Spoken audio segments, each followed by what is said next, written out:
그리스도인들은 생을 살아가면서 고난이 많이 올 수 있다는 것을 알 수 있습니다. 그래서 인생은 고난이라는 것이 있기 때문에 고난에 대한 바른 이해가 필요한 거예요. 그래서 먼저 고난에 대해서 이렇게 좀 이런 걸 정리를 하는 게 필요하겠습니다. 자, 고난은 언제든지 누구에게든지 올 수 있다는 사실입니다. 야고보서 1장 찾겠습니다. 2절입니다. 내 형제들아, 너희가 여러 가지 시험을 만나거든 온전히 기쁘게 여기라. 이는 너희의 믿음의 시련이 인내를 만드는 줄을 너희가 알미라.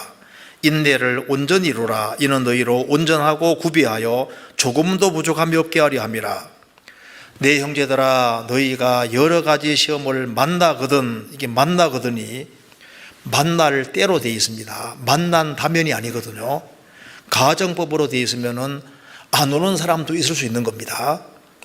그 만날 때 그 말은 여러 가지 시험은 온다 그 말입니다. 올 때, 오기는 오게 되어 있으니까 올 때 어떻게 해야 되느냐, 온전히 기쁘게 이기라. 그러니까 여러 가지 시험이 옵니다.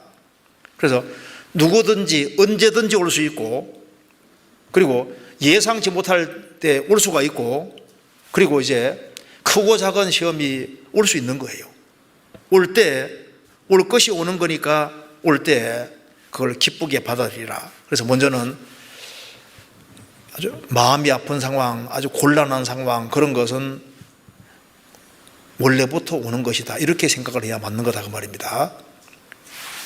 잠언에 말한 대로 사람이 여러 해를 살면 항상 기뻐할지로다.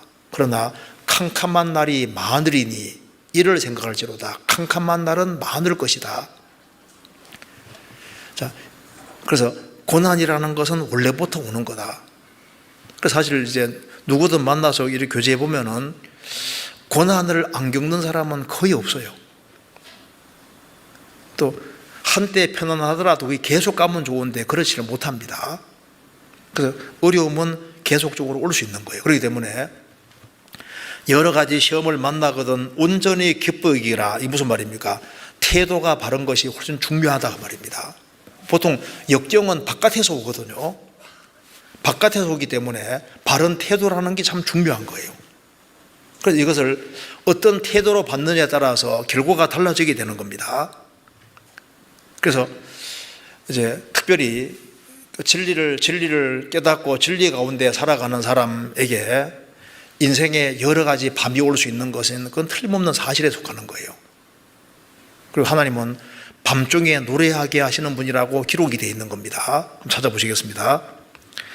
욥기 35장 10절.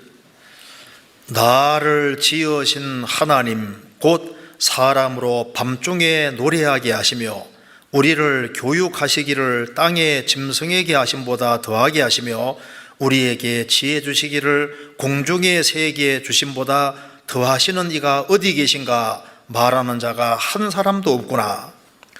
나를 지으신 하나님 곧 사람으로 밤중에 노래하게 하시며, 여기 실제로 일을 다 마치고 밤중에 하나님을 기억하고 노래할 수도 있지만은 특별히 언제 많은 찬송이 생기냐면은 인생에도 밤중에 노래하게 하시며, 그리스도인들이 영적인 깨달음 같은 것도 인생의 밤에 많은 게 깨달아지고 인생의 밤에 정말 진정한 노래가 나올 수 있는 겁니다. 하나님은 밤중에 노래하게 하시는 이시다. 그리스도인들은 혼란 중에도 즐거워할 수 있는 사람이라는 겁니다. 왜? 인생의 밤에 하나님이 가까이 계시다는 것을 더 느낄 수도 있고, 인생의 밤에 또 많은 성경들이 깨달아지고, 바울과 실라는 감옥에 갇혀서 채고랑이에 차인 채로 하나님께 찬송한 것이 기록되어 있지 않습니까? 그래서 하나님은 그리스도인에게 낮만 주시는 것이 아니라 밤도 주신다 그 말입니다. 그래서 인생에 밤이 올 수 있는 거예요. 그래서 여러 가지 어려움이 올 때 올 것이 왔구나. 그때 태도가 바른 태도가 필요한데 그걸 기쁘게 받아들이는 태도가 필요하다 그 말입니다. 왜? 하나님은 밤중에도 노래하게 하시는 일이기 때문에 그게 인생의 밤이 굉장히 좋을 수 있는 겁니다. 그래서 특별히 어려움을 당할 때 바른 태도가 중요하고, 또 한 가지는 어려움을 당할 때 과거를 기억해 볼 필요가 있습니다. 과거를 다 기억해 보면은 내가 구원받을 때까지 과정을 보면은 대체로 어려운 것이 많이 있었거든요. 구원받을 때도 에베네셀은 도움의 돌이라는 뜻인데, 사무엘이 전쟁에 승리하고 난 이후에 여기까지 하나님이 도우셨다는 뜻으로 에베네셀 돌을 세웠지 않습니까? 도움의 돌이라는 뜻입니다. 구원받기 전에도 이제 우리가 태어나서부터 구원받기까지 과정을 쭉 보면은 많은 어려움과 어두운 골짜기가 있었지만 거기에서 여기저기 하나님의 도움의 돌을 볼 수 있다 그 말입니다. 또 구원받고 난 이후에 이제 지금까지 살아온 걸 돌이켜 봤을 때 또 여기저기에 주님이 도와온 것을 우리가 느낄 수 있는 겁니다. 그래서 과거를 기억하면은 여기저기에서 하나님의 도우심을 믿을 수 있기 때문에 현재 어려움 속에서도 주님이 도와줄 걸 또 믿을 수 있는 거예요. 시편 4편에 말하기를 곤란 중에 나를 너그럽게 하셨사오니, 내가 곤란 중에 하나님이 사방이 막히는 데서 넓게 해주시고 곤란 중에 너그럽게 하셨다는 것은 건져주셨다는 겁니다. 주님이 여러 번 건져오신 것을 경험했기 때문에 이제도 어려움을 당하는데 주님이 건져주시오 그렇게 기도하고 있는 겁니다. 그래서 과거를 상기할 때 도와주신 것을 느낄 수가 있는 겁니다. 그리고 이제 고난 중에서 바른 태도를 가질 때 온전히 기쁘게 이기고 혼란을 기꺼이 잘 견딜 그런 마음 자세를 가지고 받아들이면 굉장한 유익을 가져옵니다. 왜냐하면 이게 이제 인생의 어떤 마음이 아주 심이 아픈 이런 것이 벌어지면은 그 속에서 내 실체가 드러나는 거예요. 어떤 글에 나오더라니까요. 이제 러시아에 막 쥐들이 굉장히 많은 그 집들 불이 붙으면은요, 그 감춰져 있던 막 쥐들이 다 튀어나온다고. 뭐 우리나라도 마찬가지겠죠. 그러니까 우리에게 막 안 좋은 것들이 많이 있는데 만사가 편안할 때는 잘 몰라요. 근데 이제 불이 붙는 것처럼, 집에 불이 붙는 것처럼 큰 어떤 환령과 시련, 어려움이 주어지면은 우리 속에 있는 본성들이 막 다 드러나서 야, 내가 이것밖에 안 되는 존재구나. 그래서 자기의 죄의 많음도 알게 되고 연약함도 알게 되고 자기의 어떤 부족한 것을 굉장히 많이 깨닫게 되고, 그와 동시에 그런 마음 아픈 그런 것을 잘 좋은 마음으로 받아들이고 하면 그 속에서 신기하게도 신앙이 업그레이드 되고 그리고 신앙의 눈이 넓혀지는 것이 사실입니다. 종교개혁자 마르틴 루터는 얘기하기를 하나님이 나를 코너로 몰아넣지 않았다면 시편을 이해하지 못했을 것이다. 그런 큰 공경과 어려움 코너에 막 계속 몰리는 상황이, 그런 일이 많이 있기 때문에 그 많은 어려움을 겪었기 때문에 시편 속에 들어갈 수 있었고 시편에 많은 말씀들이 보였다 그 말입니다. 육신의 껍질이 깨어질 때 신령한 것들이 보이게 되고, 성경은 신령한 책입니다. 그렇기 때문에 성경 속에 들어가는 길도 그 많은 어두움과 고통, 어려움이 있을 때 성경 속에 많이 들어갈 수 있는 거예요. 그리고 대체로 고통은 축복의 통로가 되는 겁니다. 그래서 제가 한번 글을 읽어드리겠습니다. 한 사람이 역경에 의해서 파멸되었다면 1만 명의 다른 사람들은 번영에 의해서 파멸되었다.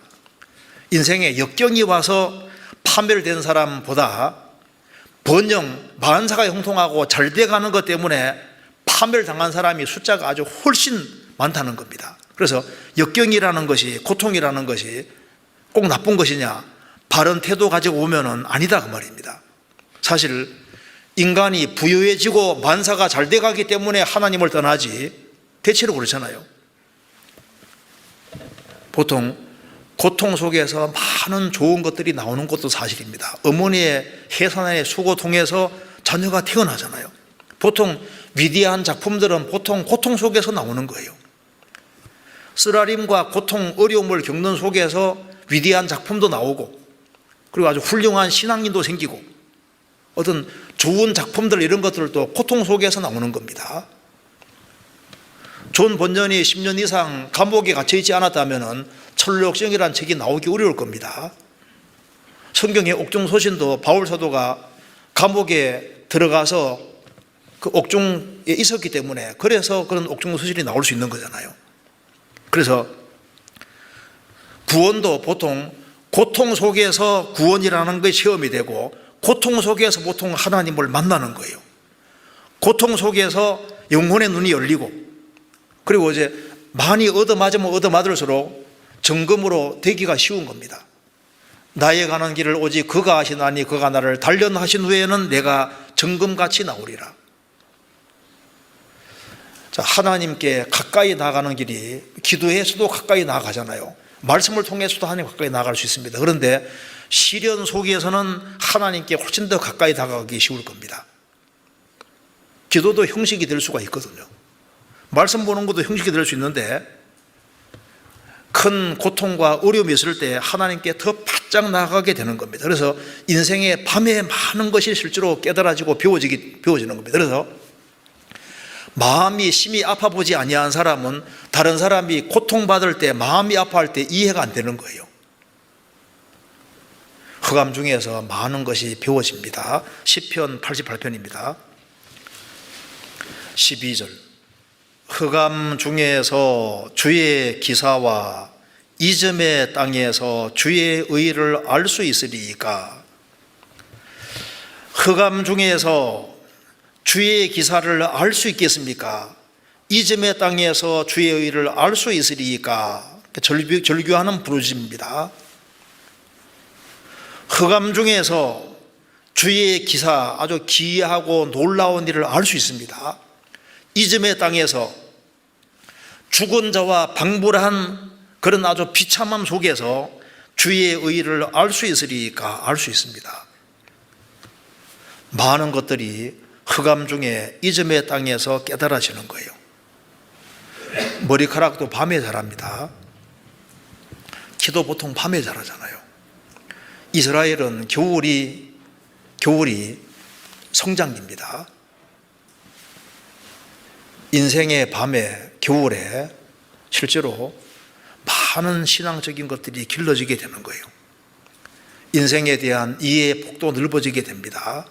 그래서 영혼에 대해서 하나님에 대해서 그리고 인생에 대해서 훨씬 더 넓은 시각을 가질 수 있는 거예요.